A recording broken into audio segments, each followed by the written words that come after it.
Assalamualaikum warahmatullahi wabarakatuh. Halo semuanya, di sini kami dari kelompok 4 Manajemen Data akan membahas tentang uji korelasi dan regresi linier. Ada saya, Ayu Magdalena, dan rekan saya, Aulia Zikri Bunga Mentari. Selamat menyaksikan. Topik yang akan kita bahas, yang pertama ada prinsip uji korelasi, kedua, syarat uji korelasi, ketiga, prinsip uji regresi linier. Yang keempat, syarat uji regresi linier. Kelima, praktek uji korelasi regresi linier. Dan yang keenam, ada contoh jurnal. Yang pertama, ada prinsip uji korelasi. Korelasi merupakan hubungan angka yang menunjukkan arah dan kuatnya hubungan antar variabel atau lebih. Arahnya dinyatakan dalam bentuk hubungan positif atau negatif. Sedangkan kuatnya hubungan dinyatakan dalam besarnya koefisien korelasi. Koefisien korelasi positif terbesar adalah 1 dan koefisien korelasi negatif terbesar adalah minus 1. Sedangkan yang terkecil adalah 0. Bila besarnya antara dua variabel atau lebih itu mempunyai koefisien korelasi sama dengan 1 atau sama dengan minus 1, maka hubungan tersebut sempurna. Hubungan dua variabel atau lebih dinyatakan positif bila nilai satu variabel ditingkatkan, maka akan meningkatkan nilai variabel yang lain.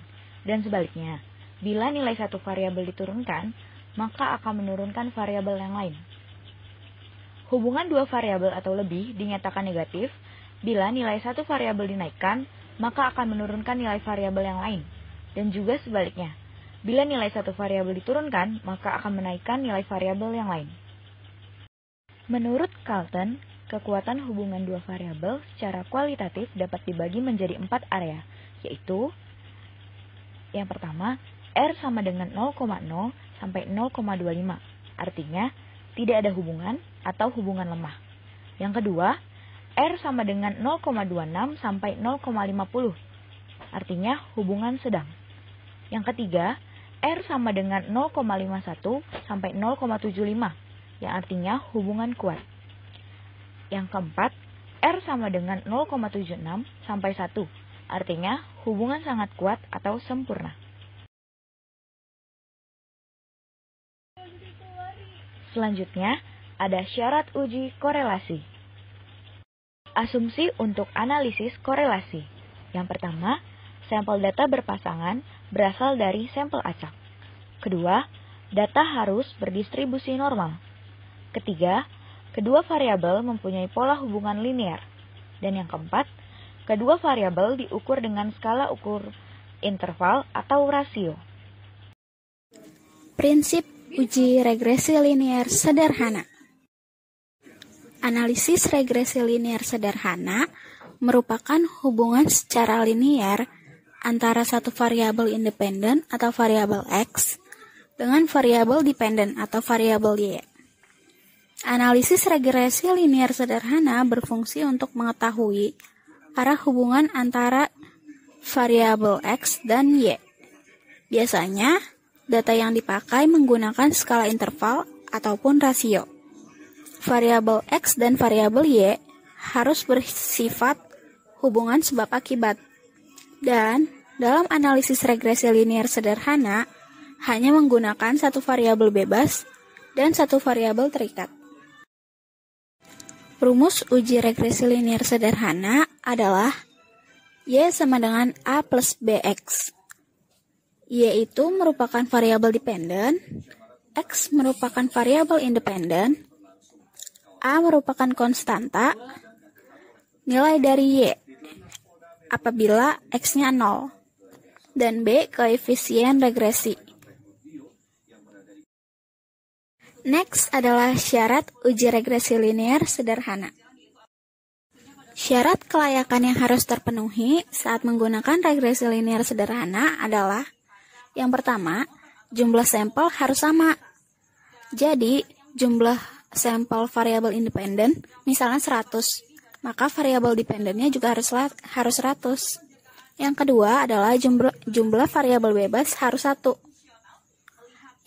ketiga adalah harus berdistribusi normal. Yang keempat, terdapat hubungan linear antara variabel dependen dan independen. Yang terakhir, tidak ada gejala heteroskedasitas. Heteroskedasitas itu sendiri adalah uji yang menilai apakah ada ketidaksamaan variabel dari residual untuk semua pengamatan pada model regresi linear. Langkah uji korelasi dengan SPSS. Langkah pertama yaitu uji normalitas. Klik Analyze, lalu klik Descriptive Statistics, dan klik Explore. Setelah itu, masukkan variabel berat badan bayi ke dalam kotak dependent list. Pilih Plots, kemudian aktifkan histogram the normality plots with test. Kemudian klik Continue. Dengan uji Kolmogorov-Smirnov, disimpulkan bahwa distribusi data berat bayi dengan nilai P sama dengan 0,2 itu lebih besar dari 0,05, yang berarti berdistribusi normal. Selanjutnya, uji hubungan linear. Kita harus periksa terlebih dahulu pola hubungan kedua variabel tersebut dengan menggunakan diagram pencar. Pilih graph dari menu utama. Kemudian pilih Legacy Dialogs dan klik Scatter atau Dot. Kemudian klik Define. Default scatter atau dot adalah simple scatter, jadi tidak perlu diubah lagi. Pada kotak dialog simple scatter plot, pindahkan variabel berat badan bayi ke kotak Y-axis dan berat badan ibu ke kotak X-axis. Pilihan lainnya abaikan. Kemudian klik OK. Secara visual dapat dilihat pola hubungan di antara kedua variabel tersebut dan dapat dikatakan bahwa semakin bertambah berat badan ibu, maka ada kecenderungan bahwa semakin bertambah pula berat badan bayi yang akan dilahirkan. Dengan kata lain, pola hubungan dari kedua variabel tersebut adalah linear, sehingga salah satu asumsi koefisien korelasi persen dan regresi linear sederhana dapat terpenuhi. Selanjutnya, uji korelasi. Kita akan menguji apakah ada korelasi antara berat badan ibu sebelum hamil dengan berat badan bayi. Klik Analyze, lalu klik Correlate, kemudian klik Bivariate. Pada variabel berat badan ibu dan berat badan bayi, kemudian masukkan ke kotak Variables. Pada correlation coefficient, aktifkan persen, kemudian OK. Untuk outputnya akan dibahas setelah ini. Interpretasi data uji korelasi. Yang pertama, dari uji normalitas. Nah, untuk menentukan data, apakah sudah berdistribusi normal, dapat menggunakan Kolmogorov-Smirnov. Dapat dilihat nilai sig-nya pada kolom Kolmogorov-Smirnov. Nilai sig itu berarti signifikansi atau dapat disebut p-value atau nilai probabilitas. Pada contoh di atas nilainya sebesar 0,2 berarti lebih dari 0,05. Maka data tersebut berdistribusi normal atau sama dengan menerima H0. Uji korelasi persen. Berdasarkan nilai signifikansi, dari tabel output di samping diketahui nilai sig antara berat badan ibu dan berat badan bayi adalah sebesar 0,000, yang berarti kurang dari 0,05, artinya terdapat korelasi yang signifikan antara variabel berat ibu dengan variabel berat bayi. Berdasarkan nilai percent correlation, dari tabel output diketahui nilai percent correlation berat ibu dengan berat bayi lahir sebesar 0,789, yang berarti memiliki korelasi yang kuat. Berdasarkan tanda bintang, dari tabel output diketahui bahwa nilai percent correlation antara masing-masing variabel yang dihubungkan mempunyai 2 tanda bintang. Ini berarti terdapat korelasi antara variabel yang dihubungkan dengan taraf 1%. Kesimpulan dari hasil tersebut yaitu adanya hubungan berat badan ibu dengan berat badan bayi menunjukkan hubungan yang sangat kuat dan berpola positif. Artinya, semakin bertambah berat badannya, semakin tinggi berat bayinya. Hasil uji statistik didapatkan ada hubungan yang signifikan antara berat badan ibu dengan berat badan bayi. Penyajian data uji korelasi. Penyajian hasil uji korelasi bivariat data berdistribusi normal. Dari tabel, dapat dilihat bahwa berdasarkan nilai signifikansi, diketahui antara berat badan ibu dan berat badan bayi adalah sebesar 0,00, yang artinya kurang dari 0,05. Artinya terdapat korelasi yang signifikan antara variabel berat badan ibu dengan variabel berat badan bayi. Lalu, berdasarkan nilai korelasi, diketahui bahwa nilai korelasi berat ibu dengan berat bayi sebesar 0,789, yang berarti memiliki korelasi yang sangat kuat. Dan berdasarkan tanda bintang, diketahui bahwa nilai korelasi antara masing-masing variabel yang dihubungkan mempunyai 2 tanda bintang. Ini berarti terdapat korelasi antara variabel yang dihubungkan dengan taraf 1%. Selanjutnya adalah langkah-langkah uji regresi linier sederhana menggunakan SPSS. Yang pertama, kita klik Analyze, lalu klik Regression, dan klik Linear. Masukkan variabel BB bayi ke kolom Dependent dan variabel BB ibu ke kolom Independence. Lalu klik Plots dan masukkan sReceipt ke kolom Y dan Zipper ke kolom X. Lalu klik Continue. Lalu setelah itu klik OK.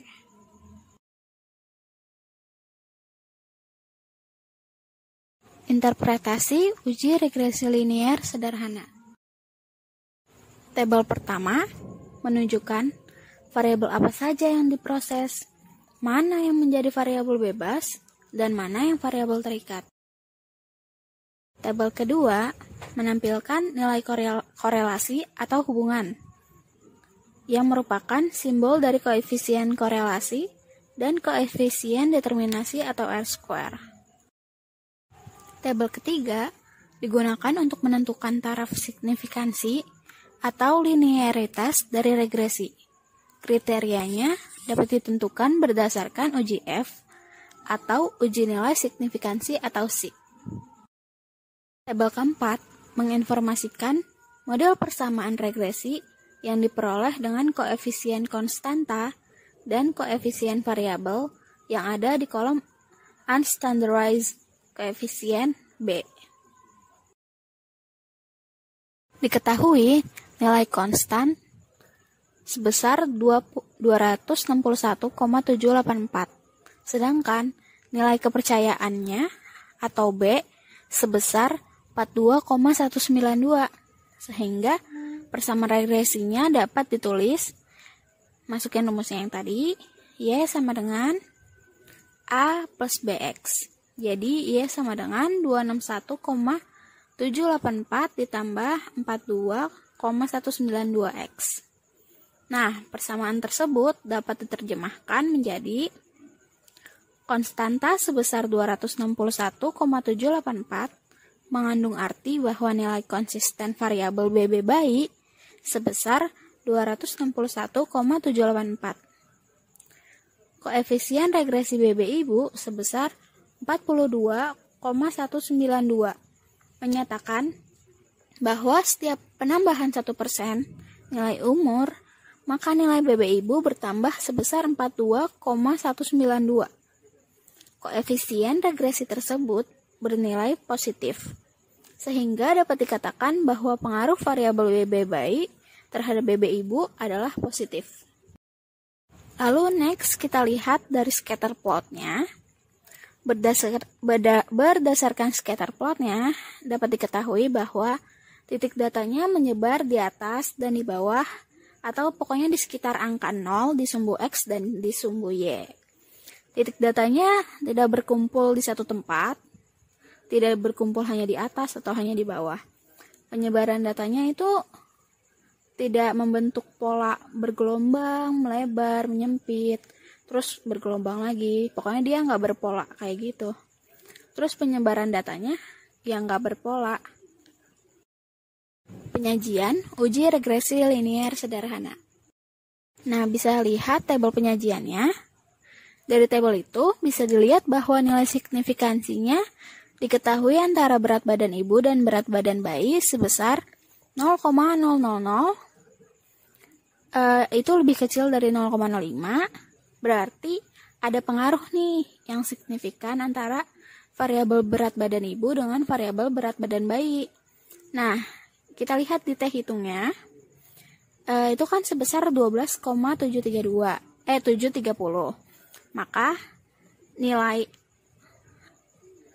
A alfa dibagi 2, alfanya kan 0,05 dibagi 2 jadi 0,025. Terus derajat kebebasannya sama dengan N dikurang 2. N-nya itu dari sampelnya ada 100 dikurang 2 jadi 98. Nah, dibuka nih tabel distribusi T-nya.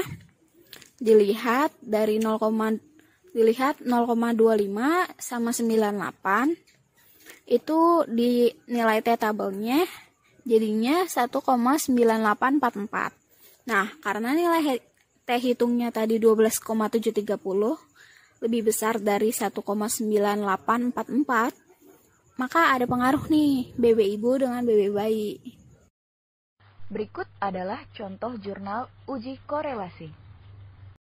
Pada tabel 6 menerangkan bahwa koefisien korelasi sebesar 0,53 merupakan koefisien korelasi antara kompetensi penyuluh dengan produktivitas kerja penyuluh. Nilai R sebesar 0,531 yang berarti lebih dari 0, mengkonfirmasi hipotesis statistik P lebih besar dari 0 yang artinya terdapat hubungan positif antara kompetensi kerja penyuluh dengan produktivitas kerja penyuluh. Contoh jurnal uji regresi.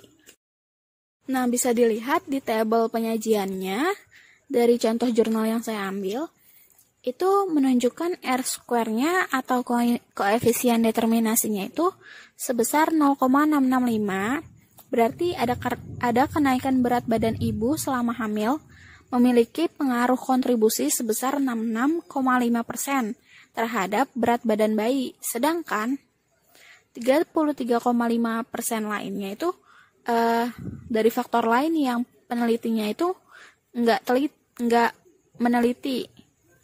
Nah, nilai F-nya itu menunjukkan bahwa model regresinya ini linier karena nilai F hitungnya lebih besar dari F table atau signifikansi P-nya itu kurang dari 0,05.